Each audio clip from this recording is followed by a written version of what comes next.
Senhor esteja convosco. Ele está no meio de nós. Proclamação do Evangelho de Jesus Cristo, segundo Lucas.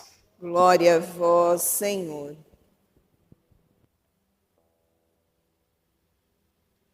Naquele tempo, reuniu-se uma grande multidão e de todas as cidades iam ter com Jesus. Então ele contou esta parábola. O semeador saiu para semear a sua semente. Enquanto semeava, uma parte caiu à beira do caminho. Foi pisada e os pássaros do céu a comeram. Outra parte caiu sobre pedras, brotou e secou, porque não havia umidade. Outra parte caiu no meio de espinhos.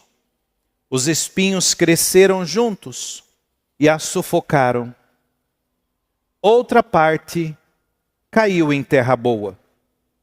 Brotou e deu fruto, 100 por 1. Dizendo isso, Jesus exclamou: quem tem ouvidos para ouvir, ouça. Os discípulos lhe perguntaram o significado dessa parábola. Jesus respondeu: a vós foi dado conhecer os mistérios do reino de Deus, mas aos outros só por meio de parábolas, para que olhando não vejam e ouvindo não compreendam. A parábola quer dizer o seguinte: a semente é a palavra de Deus.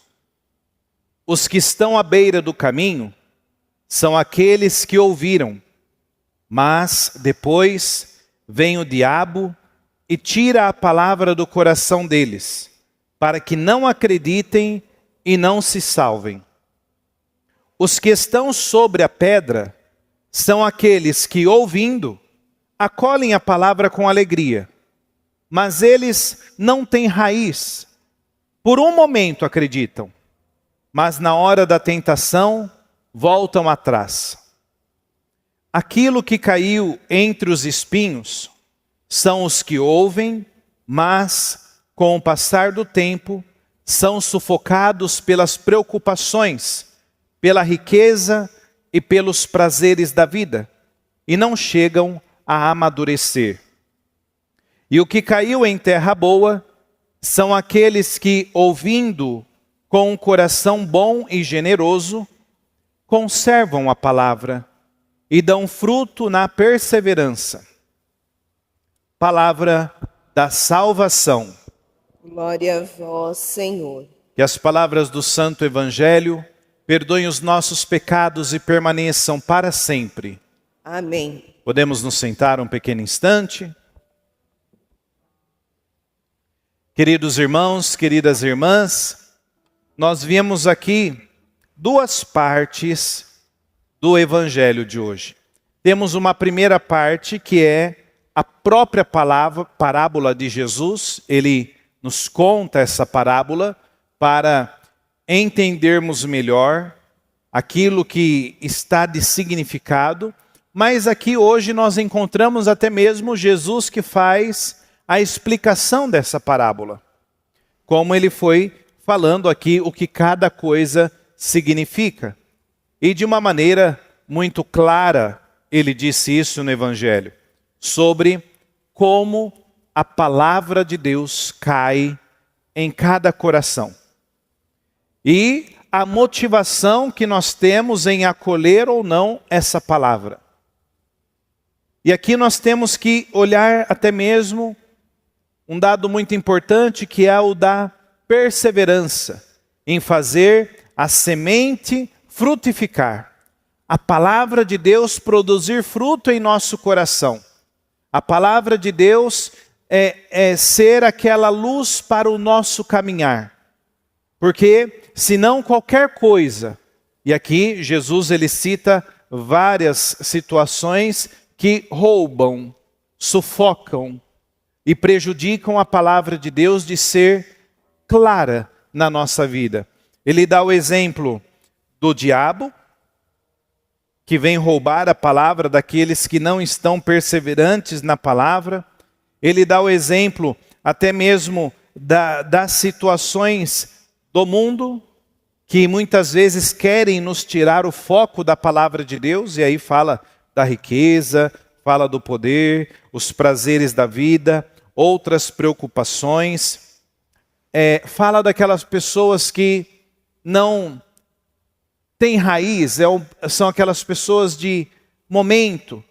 Eu deixei lá na missa hoje, e depois não vai mais. Deixe lá na missa no sábado santo. Deixe lá na missa que vai ter o batismo de um afilhado, de uma pessoa querida. Deixe lá na missa porque vai ter um casamento. E depois não aparece mais. E aquelas que não têm raiz. E aí a palavra não vai crescendo no coração e na vida daquela pessoa. E é importante nós olharmos aqui o último terreno que caiu essa palavra. O último é aquela semente, aquela palavra que caiu em terra boa, que caiu em coração bom, um coração aberto para ouvir o que Deus tem a falar, e conservaram aquela palavra, abraçaram aquela palavra, fizeram daquela palavra um propósito para a vida. E é isso que Jesus vem pedir a nós. Hoje nós temos o exemplo dos nossos mártires, que na Coreia, em um momento difícil de evangelizar, eles ali foram tão fortes em manter a palavra de Deus para tantas outras pessoas, e não negaram a fé diante da perseguição. Pelo contrário, derramaram o sangue porque professaram a fé na palavra do Senhor, na palavra de Deus. Não deixaram de evangelizar, mesmo diante da perseguição. E quem são esses mártires? Tinham vários. Tinham os padres, tinham homens, tinham mulheres, tinham casados, tinha solteiros, tinha jovens, tinha até crianças. Somando aí 103, que falaram: nós temos uma fé nesse Deus vivo, que é Jesus Cristo presente no meio de nós. E nós viemos anunciar esse Jesus Cristo. E eles, anunciando Jesus Cristo, foram perseguidos. Mas aqui é um grande exemplo para nós não desanimarmos de dar a palavra a tantos que nós encontramos. É uma forma de evangelizar também quando a gente lê um trecho da palavra de Deus com alguém. É uma forma de evangelizar quando a gente até mesmo convida alguém para rezar o terço. Até mesmo quando a gente dá um terço de presente para alguém. Às vezes a gente fica procurando tantos presentes para dar para alguém que está fazendo aniversário. Mas dê alguma coisa que vai falar de Deus para aquela pessoa. É uma forma de apostolado, uma forma de falar de Deus para aquela pessoa. E isso é importante para a nossa vida porque nós estamos sendo missionários também por onde nós passarmos, com quem conversarmos, com quem falarmos. Que a palavra de Deus então hoje nos auxilie a viver bem o amor de Deus. E que essas leituras nos deixem em pé, mesmo diante da perseguição, mesmo diante dos desafios da vida. Permita que ela frutifique, enraize no seu coração, na sua família. E assim, deixe Deus falar mais aí no seu coração. Louvado seja nosso Senhor Jesus Cristo.